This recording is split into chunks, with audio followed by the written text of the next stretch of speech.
Have you ever noticed that some people just get it? They don't need a manual. They just know exactly what's happening in a room without a word being spoken.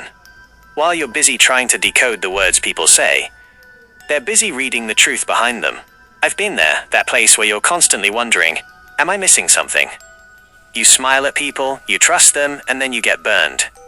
It's frustrating, right? But here is the hard truth. In business, in relationships, and in life, the greatest power isn't controlling people.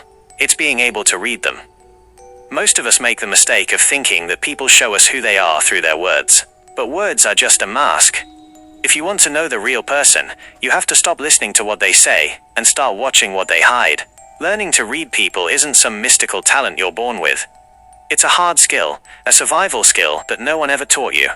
Once you master it, no one can play you again.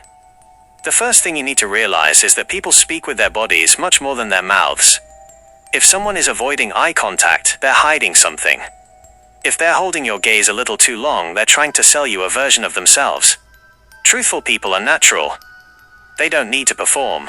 But pay attention to the tone, not just the words. When someone says, "I'm fine," but their voice cracks, or they say, "I trust you," but there's a stutter in their delivery, the words are a lie, but the vibration is the truth. I've learned that people often reveal their own flaws by what they complain about in others.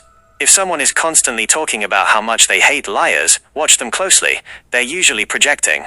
And if someone is over-explaining a simple story, they're likely filling in the gaps of a lie. The truth is simple, only a lie requires a script. When you start observing patterns, not just isolated incidents, everything changes.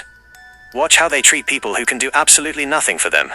Watch how they act when things don't go their way. Watch their reaction to your success. If they're jealous, they were never truly on your team. When you stop reacting and start observing, you take the power back.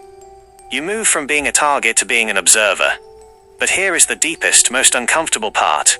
To truly read others, you first have to read yourself. Why do you get triggered? Why do you feel the need to please everyone?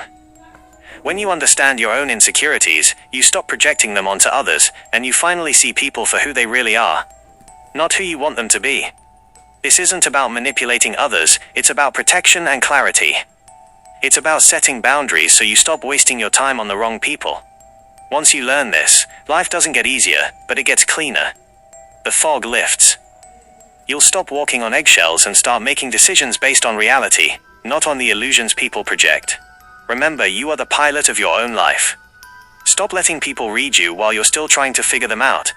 Wake up, observe more, listen to the silence between the words, and stop taking everyone at face value. You don't need to change the world, you just need to change the way you see it. Are you ready to see the truth?